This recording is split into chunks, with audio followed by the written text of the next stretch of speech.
साथीगण, पदाधिकारीगण, अध्यक्ष महोदय, संरक्षक महोदय और जितने भी हमारे पत्रकार साथी यहाँ बैठे हैं, मेरे दिल अजीज, क्योंकि पत्रकार साथियों में जितने भी हमारे प्रेस क्लब के लोग हैं, मैंने बहुत सन्निकट से उनको अपना स्नेह प्यार अपना दिया है और सदैव उनकी शुभकामनाएं की है।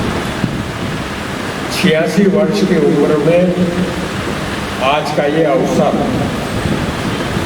गौ माता ने उपलब्ध करा दिया है, क्योंकि लगातार 40 वर्षों से इस गोपाल गौशाला का संरक्षण मैं कर रहा हूँ। हमारे युवा पीढ़ी के जितने पत्रकार साथी हैं, उनको इसका भविष्य भी पता नहीं है। मैं आज उसमें भी चर्चा करना चाहूँगा, गौशाला के विकास पे भी चर्चा करना चाहूँगा, गौशाला का जो विकास अवरुद्ध हुआ उस पर भी चर्चा करना चाहूँगा और अपेक्षा करूँगा कि मेरा जो भी दायित्व था, मेरा जो भी कर्तव्य था, अब 86 साल की उम्र हो चुकी है, भाग्य में जितने साल दिखे उससे मैं कर्म कर लूँगा, गौ माता की सेवा कर लूँगा। लेकिन आने वाले समय के अंदर एक टीम ऐसी चाहिए जो नागदा की धरोहर 80 वर्ष पूर्व की हमारी नागदा की धरोहर गोपाल गौशाला, बहुत से साथियों को पता नहीं है। मैं बतलाना चाहूँगा कि आज से लगभग 80 वर्ष पूर्व नागदा नगर के जो प्रतिष्ठित लोग थे, जो हमारे आशीर्वाद दाता थे, जैसे सेठ लक्ष्मी नारायण जी शर्मा हुए, हिम्मत लाल जी ओझा बासाब हुए, बालाराम जी सेठ हुए, हमारे कॉमरेड बसंती लाल जी थे, हमारे मोता जी सूरजमल जी थे और तमाम लोग थे जिन्होंने इस गौशाला को संचालित करा भेजा। आज से लगभग 35 वर्ष पूर्व, 35-40 वर्ष पूर्व, उस समय इस गोपाल गौशाला के अध्यक्ष आदरणीय मायाचंद जी काठियाड़ थे।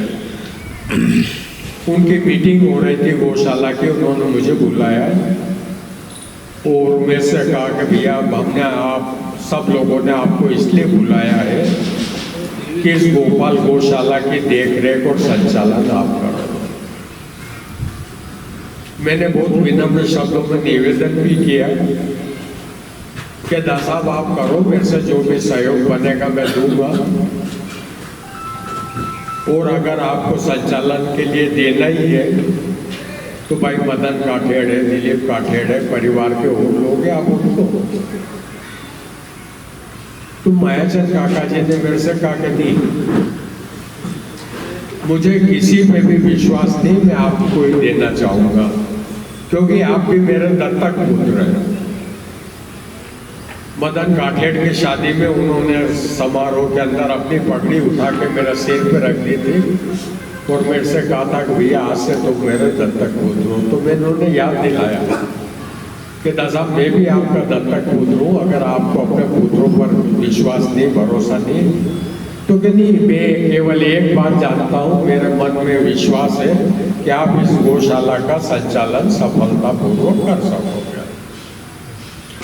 उस समय मैं इसका अध्यक्ष था, भाई मांगीलाल जी पोरवाल इसके कोषाध्यक्ष थे। हम दोनों मिलकर इस गौशाला की देखरेख करते थे। सारा हिसाब किताब आदरणीय स्वर्गीय मांगीलाल जी पोरवाल के यहाँ से होता था और साल भर में जब वो हिसाब कर लेते थे तो मेरे पास खबर कर देते थे, भैया आपके तो 32,000 कम पड़ रहे, 16,000 में मिला देता था, 16,000 वो मिला देते थे। किसी साल 40,000 कम पड़ते थे, 20,000 में मिला था, क्योंकि गोपाल गौशाला का आय का कोई साधन नहीं था और गोधन यहाँ शुरू से है। आज भी हमारी गौशाला में लगभग 150 गोधन है। मतलब ऐसे करके नागदा की धरोहर, नागदा के आशीर्वाद दाताओं के देन इस गोपाल गौशाला का 40 वर्ष तक संचालन हम लोगों ने किया। उसके बाद जब हीरालाल माहेश्वरी सार्वजनिक धर्मशाला ट्रस्ट बना और 22 वर्ष तक कोर्ट केस लड़ने के बाद जब मैं उसका अध्यक्ष बना, तब आदरणीय स्वर्गीय हमारे बिसानी जी ने एक रोज मुझसे प्रस्ताव रखा कि भैया गौशाला की ये जमीन पड़ी है यहाँ लक्ष्मीबाई मार्ग पे, अपन वहाँ एक धर्मशाला बना लें। मैंने कहा दादा साहब कर लेते हैं, पर अब गौशाला के पास फंड नहीं है, तो क्या अपन एक काम करते हैं कि जमीन गौशाला की है, फंड अपन हीरालाल माहेश्वरी ट्रस्ट से लगाएंगे और धर्मशाला की जो आय होगी उसको आधी मतलब माहेश्वरी ट्रस्ट ले लेगा, आधी ये ले लेगा। इस तरह से हम लोगों ने उस जमाने में उस गौशाला के उस कैंपस में, आप ताज्जुब करोगे, करीब 20-25 किराएदार ऐसे थे जो 5 रुपया महीना किराया, 2.5 रुपया महीना किराया, 2 रुपया महीना किराया, और वो भी एक एक किराएदार पे, किसी पे 5 साल का बाकी, किसी पे 8 साल का। ये सारे हमारे पूजा बंधु जो थे वो वहाँ सब्जी वब्जी रखते थे, न करते थे। हाथ जोड़ के मैंने प्रार्थना करी, विनम्र निवेदन करा कि भैया यहाँ गौशाला की धर्मशाला बन रही है, आप लोग इसको खाली कर दो। मतलब कुछ लोगों ने करा, कुछ ने नहीं।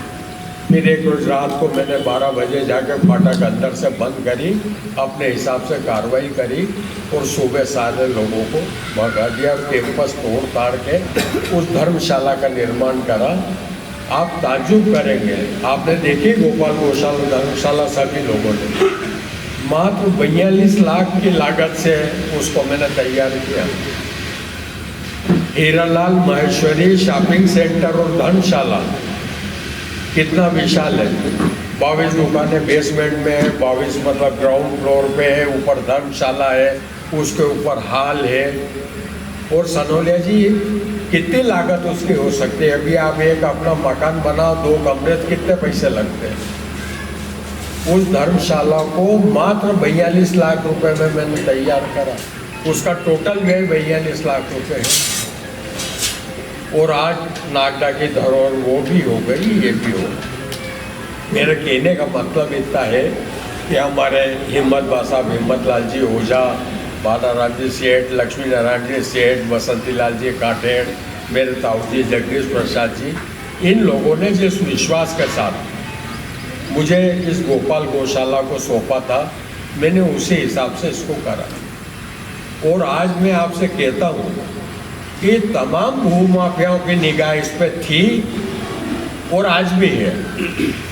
अगर मैं इसकी देख रेख नहीं करता तो आज गौशाला की 1 इंच भी ज़मीन नहीं मिलती। आप सब ताज्जुब करेंगे, 40 बीघा ज़मीन इस गोपाल गौशाला की है।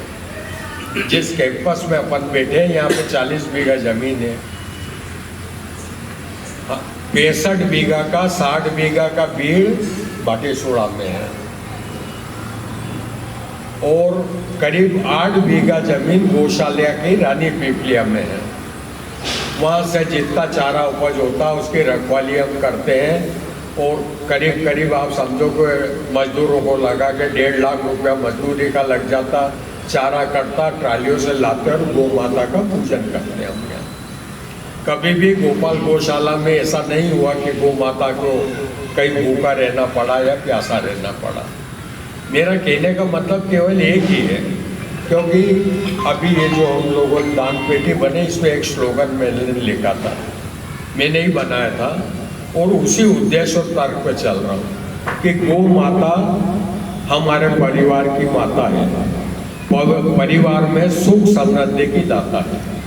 जिसने भी गौ सेवा करी उस परिवार का हमेशा उद्धार होगा। अब आज सबसे बड़ी चिंता का विषय ये है कि यहाँ पर गौशाला का प्रथम शेड हमारे ऋषभ बाप जी ने बनाया था, चातुर्मास नागदा में किया था। हमारे जैन बंधुओं को मालूम है, गोपाल गौशाला में उनकी व्यवस्था की थी और उन्होंने स्वेच्छा से ये शेड बनाया था। पहले गोपाल गौशाला में गायों के लिए कुछ भी नहीं था यहाँ। दूसरा शेड हमने महावीर गौ सेवा और गोपाल गौ सेवा से मिलकर ये बनाया। बद्री विशाल अन्न क्षेत्र वालों का आग्रह आया, उन्होंने तीसरा शेड बनाया। भाई दिलीप गुजर पूर्व विधायक ने एक शेड बनाया और आज इस गौशाला की ये स्थिति है कि गौ माता के लिए पर्याप्त शेड है, पंखे लगे हुए, उनकी देख रेख हम लोग करते हैं। इस गौशाला के साथ में अभी आपने देखा होगा कि साल भर पहले कृष्णा जिनिंग फैक्ट्री के अंदर कथा हुई थी सत्यनारायण की। उस कथा के अंदर लगभग 15,000 हमारी महिलाएं और पुरुष थे और अचानक बारिश हुई तो मैंने देखा, वीडियो पे देखा कि इसमें कि एक एक घुटने कीचड़ के अंदर भी हमारी मातृशक्ति वहाँ बैठी रही। तब से मेरे मन में एक विचार आया कि अपन एक ऐसा शेड यहाँ पर निर्माण कर दे, 20-25 हज़ार का डोम निर्माण हो जाए, जिसके अंदर भागवत कथा हो जाए, सत्यनारायण की कथा हो जाए, धार्मिक आयोजन हो जाए और सब हो जाए। उसके लिए मैंने जगह चूज करके, हमारे पास जो जगह उधर पड़ी हुई, आपने देखा होगा मैदान से आते खुला मैदान पड़ा हुआ है, उसके लिए मैंने ग्रासिम से बात करी, बॉम्बे के सुरेश जी से मैंने बात करी, महेश्वरी जो पूर्व जॉइंट प्रेसिडेंट थे उनसे बात करी। उन्होंने आश्वस्त किया कि हम गौशाला को सहयोग करेंगे। अभी भाई जितेंद्र रघुवंशी के माध्यम से लाइसेंस से मैंने आग्रह कराया, उन्होंने भी कहा कि हम सहयोग करेंगे। मैंने उनसे निवेदन किया कि अगर 20-25 हज़ार का एक डोम बन जाता, शेड बन जाता है, तो नागदा की जनता को अपने धार्मिक आयोजन के लिए प्राथमिकता मिलेगी। हम मात्र मेंटेनेंस के शुल्क में पूरी नागदा की जनता को उपलब्ध करा देंगे। और वो काम पूरी गति से चल रहा था।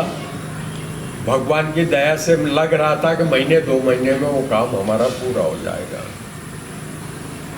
इसमें पता नहीं कौन विघ्न संतोषी लोग थे जिन्होंने उस मैदान के अंदर रात को आकर और दुर्गा माता की मूर्ति रख दी और ऊपर टीन का शेड बना दिया।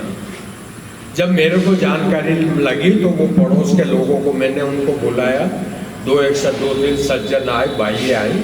मैंने उनसे रिक्वेस्ट करी कि भैया यहाँ पर हमारा बहुत बड़ा डोम बनने वाला है जिसमें भागवत कथा होगी, ये आपने 20 भूमि पे माता जी को रख दिया और इस तरह से ये काम अच्छा नहीं है। मेरी करबद्ध प्रार्थना आपसे, आप इसको हटा लो। उन्होंने कहा कि हम 2 रोज की मोहलत हमको दे दो, हम हटा लेंगे। मैंने उनसे कहा, बुधवार के रोज मेरी बात हुई, मैंने कहा गुरुवार शुक्रवार 2 रोज आपके, शनिवार हमारी तरफ से, और 3 रोज में हटा लेना, नहीं तो हम हटा लेंगे। जब उन्होंने नहीं हटाया तो चौथे रोज अपने गौशाला के कर्मचारी लोग गए, भाई चैन सिंह रघुवंशी गए, कामरेड गया और वहाँ से चद्दर वद्दर उठा के और मतलब ले आए। और इतने में 10, 15, 20, 25 लोग उस स्थान पर आए और पता नहीं, मैं तो जानता भी नहीं हूँ, प्रजापति करके लोग बता रहे हैं जिसमें सैकड़ों मुकदमे चल रहे हैं। जब वो आ गए और धमाल करी तो मेरे भाई चैन सिंह जी ने, इन्होंने मुझसे बात कर रही उसकी, तो मैंने कहा भैया देखो यहाँ हमारा बहुत विस्तार का काम चल रहा है, जो योजना चल रही है वो नागदा की जनता के लिए, धर्मप्राण जनता के लिए, गरीब और परिवारों के लिए है। आप 1 मिनट मेरे पास आ जाओ, अपन बैठ के चर्चा करके इसका सॉल्यूशन निकाल देंगे। मैं नहीं जानता उनको, सूरत से भी नहीं जानता, नाम भी बराबर नहीं, पता नहीं क्या सुरेश प्रजापति। उन्होंने कहा अच्छा मैं आऊँगा, आपको गरज हो तो आप मेरे पास आ जाइए।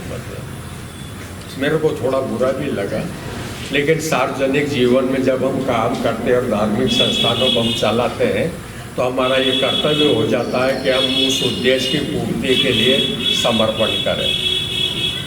सारे लोगों को उन्होंने माना भी नहीं। तमाम पुलिस आई, भाई गोपाल मावर उस जगह इस स्थान पे उपस्थित थे और तमाम उन्होंने चादर हमारे हट चुके थे। मेरे पास टीआई साहब का फ़ोन आया कि आप चादर वापस लगवा दो। मैंने टीआई साहब से कहा कि टीआई साहब एक बात मेरी सुन लीजिए, सुप्रीम कोर्ट की गाइडलाइन है कि इस तरीके की व्यवस्था को कानून का पालन करते हुए राजस्व विभाग, पुलिस विभाग तत्काल कार्रवाई करके उसको हटाएगा। और हमने चद्दर हटाए और आप कह रहे हो लगा दो। उसके बाद हम लोग तो उसी में थे। रात को पता नहीं 5-50 लोग कोई आए, उन्होंने दुर्गा माता की मूर्ति थी, मैंने उनसे कहा था कि मैं इसको व्यवस्थित ले जाता हूँ गोपाल गौशाला में, सुरक्षित स्थान देख के मंदिर भी बनवा दूंगा और उसमें दुर्गा माता की स्थापना भी करा दूंगा। लेकिन वो नहीं माने मतलब। और उन्होंने तमाम हंगामा करके तमाम विरोध, सारे ऐसे असामाजिक तत्वों को बुला लिया, वो कर लिया। और वहाँ पर मतलब उन्होंने दुर्गा माता के साथ शायद कालका माता की और वो भी मूर्ति रख दी, एंगल गाड़ दिए, शेड बना दिए और 20 फुट बाय 30 फुट पे उनका कब्जा है। अगर वो 20 फुट बाय 30 फुट का कब्जा गोपाल गौशाला के किसी क्षेत्र के एक भाग में कहीं होता तो उतनी तकलीफ नहीं होती। लेकिन वो बीच उस जगह पे है जिसके कारण न तो वो कथा का डोम बन सकता है न विस्तार हो सकता, क्योंकि वहाँ डोम के अलावा हम एक भक्ति निवास बनाने वाले थे जिसके अंदर एक हाल हो जाए, 20 कमरे धर्मशाला के रूप में हो जाए, भक्त लोग आ जाए, हमारे जैन साध्वी लोग आ जाए, उनके ठहरने की व्यवस्था हो जाए। इस तरह से बहुत विस्तार का था, लेकिन वो नहीं हुआ और जो भी बजरंग दल के लोग थे उन लोगों ने कर दिया। अब सवाल आज एक पैदा होता है कि रक्षक और भक्षक, जहाँ तक हमको मालूम है, मेरे राजनीतिक जीवन में मालूम है, प्रिंट इलेक्ट्रॉनिक मीडिया के माध्यम से मालूम है, बजरंग दल ने सदैव पूरे मध्य प्रदेश के अंदर गौ माता की सुरक्षा के लिए कार्य किए हैं। कहीं भी गौ माता जाती थी तो बजरंग दल के लोग पहुंच जाते तो उनको सुरक्षा कर लेते थे। और आज जो बजरंग दल की नीति और सिद्धांत है उन्हीं का हनन करके उन्होंने गौ माता के आचरण को करके और गौशाला के विस्तार पर प्रतिबंध लगा दिया। मैंने तमाम रेवेन्यू कमिश्नर, माननीय एसपी जी, कलेक्टर जी, माननीय मुख्य सचिव, सबको आवेदन किया कि हम कोई धार्मिक विरोध नागदा के अंदर पैदा हो, धार्मिक आस्था पे चोट पहुँचे, ऐसा काम हम नहीं करना चाहते। क्योंकि कहीं भी अगर 2 धर्म 3 धर्म के लोग इकट्ठे हुए, विचारधारा के लोग इकट्ठे हुए, हमारे नगर की शांति भंग होगी। और उनसे मेरा निवेदन चालू है। आज आप लोगों को भी मैंने इसीलिए बुलाया है कि मैं इस काम के लिए आपको सहयोग चाहता हूँ। अगर आपको ये लगे कि गोपाल गौशाला में 20-25 हज़ार ईश्वर का डोम बनना जरूरी है, भक्ति निवास बनना जरूरी है, धर्मशाला के हाल बनना जरूरी है, और उस कैंपस में मांगलिक कार्यक्रम भी मात्र व्यवस्था शुल्क पे 200-400 हज़ार रुपये में हो जाए। आज स्थिति ये हो गई कि किसी गरीब परिवार में मांगलिक कार्यक्रम होता तो 1 लाख, 1.5 लाख, 2 लाख मैरिज गार्डन मिल रहे हैं। हम यहाँ 5-4 हज़ार में उनको दिलाने की व्यवस्था कर रहे थे, उस सारे पे अवरोध हो गया। मैं तमाम पत्रकार साथियों से करबद्ध प्रार्थना करता हूँ और निवेदन करता हूँ कि इस मैटर को उठा के कृपया मुझे सहयोग करें, मुझे समर्थन दें और प्रयास करें कि बिना किसी धार्मिक विरोध के जो उन्होंने माता जी का मंदिर और बनाया वो वहाँ से हट जाए। अगर शासन प्रशासन चाहेगा, बजरंग दल के लोग चाहेंगे तो कहीं भी गौशाला की बहुत सारी जगह है। हमने जैसे ये मंदिर भाई काठियाड़ के सहयोग से बना, ऐसा वो मंदिर बना के दुर्गा माता, कालका माता का कर सकते हैं। लेकिन जो कुछ मुझे मालूम पड़ा उसमें उनका केवल उद्देश्य ये है कि हम दुर्गा माता के नाम पे, कालका माता के नाम पे गोपाल गौशाला की ये हजारों फीट जो ज़मीन पड़ी हुई है, मेरा जहाँ तक ख्याल है करीब 5-6 बीघा 7 बीघा ज़मीन है। गोपाल गौशाला की 40 बीघा ज़मीन है। 40 बीघा में 25 बीघा में हमारी गौशाला संचालित होती है और बाकी की 25 बीघा के बाद जो 15 बीघा ज़मीन है वो गौशाला के योजनाओं के विस्तार के लिए अभी पड़ी हुई है। वो सारे काम, सारा प्लानिंग मेरा धरा रह गया। अब चूँकि 86 साल की उम्र हो गई, अब मेरे में इतनी भी शक्ति नहीं है कि दौड़ के कहीं चला जाऊँ मैं, मतलब। तो मैं सारे पत्रकार बंधुओं से, प्रेस क्लब के सम्मानित साथियों से, पदाधिकारियों से और यहाँ सामाजिक संस्थाओं के जो लोग हैं, जो राजनीतिक विचारधारा के लोग हैं, जो धार्मिक विचारधारा के लोग हैं, उनसे करबद्ध प्रार्थना कर रहा हूँ कि गोपाल गौशाला की जो भावी योजना है उनको मूर्त रूप मिल सके, उस हिसाब से आप लोग सहयोग करें और मूर्त रूप प्रदान करें।